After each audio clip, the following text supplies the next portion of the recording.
ایک بھیڑ بکریوں والی قوم چپ کر کے ان کو پاکستان کا آئین توڑنے دیں گے؟ کسی غلط فہمی میں نہ رہیں.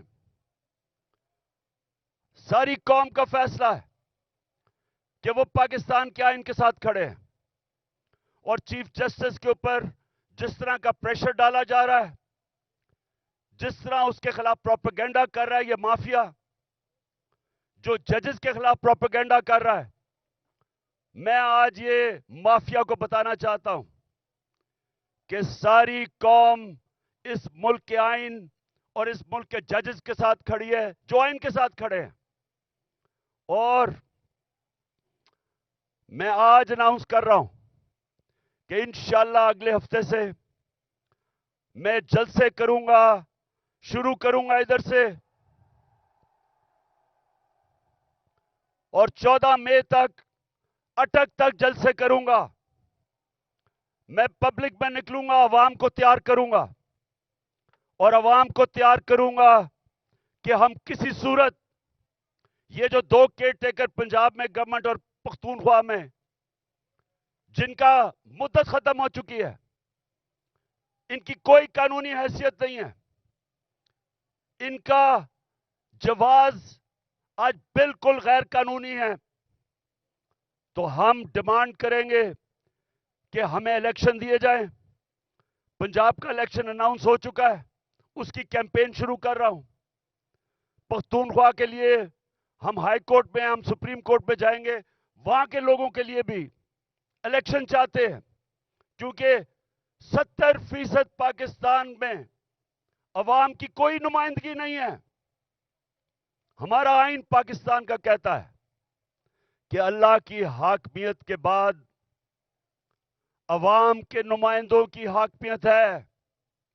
نہ اس وقت پختونخوا میں ہے اور نہ پنجاب میں ہے. اور میں آج ایک اور بات کہنا چاہتا ہوں کہ اگر یہ حکومت چلتی گئی، انہوں نے ملک کا دیوالیہ نکال دیا ہے، ملک کی تاریخ کی سب سے زیادہ مہنگائی کی ہے. آج 3 گنا مہنگائی ہے.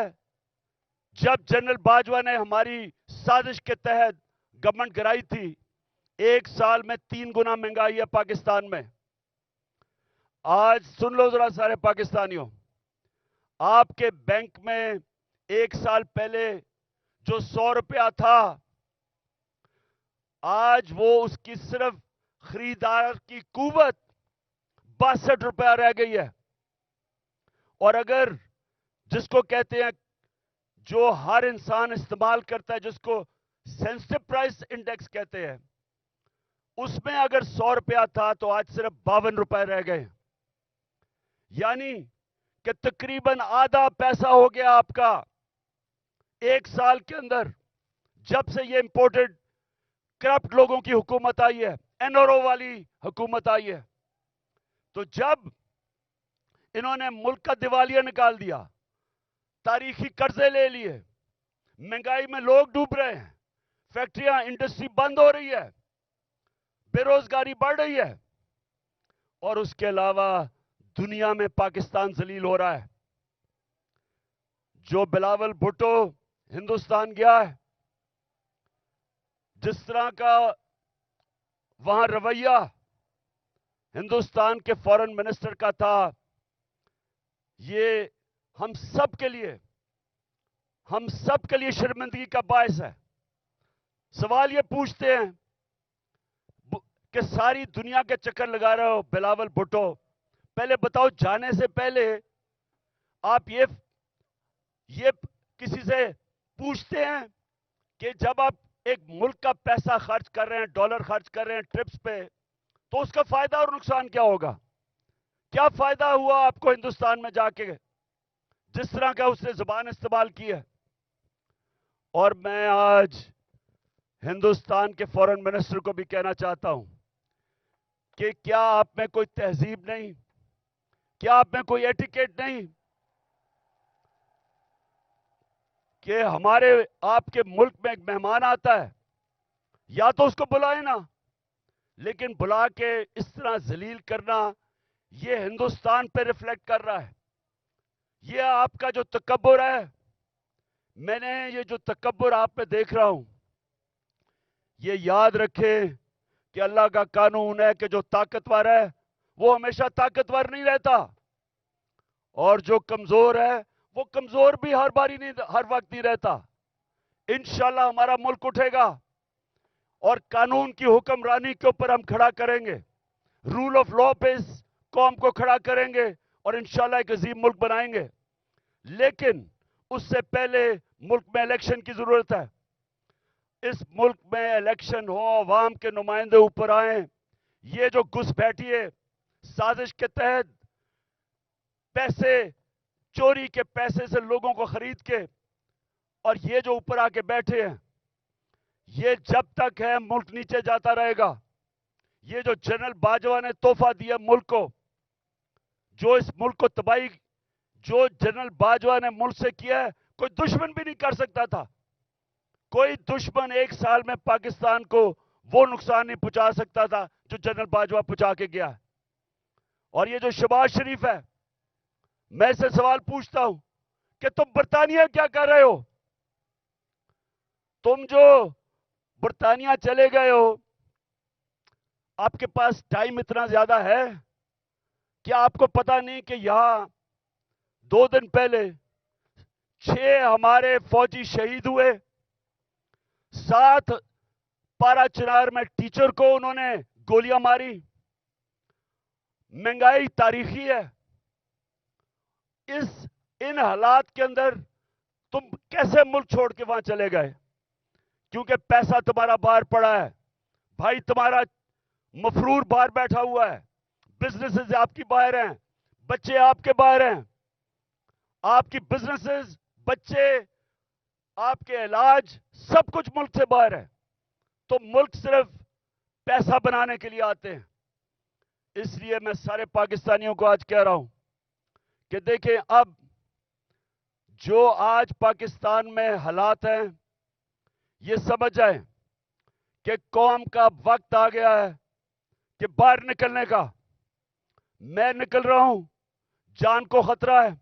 2 دفعہ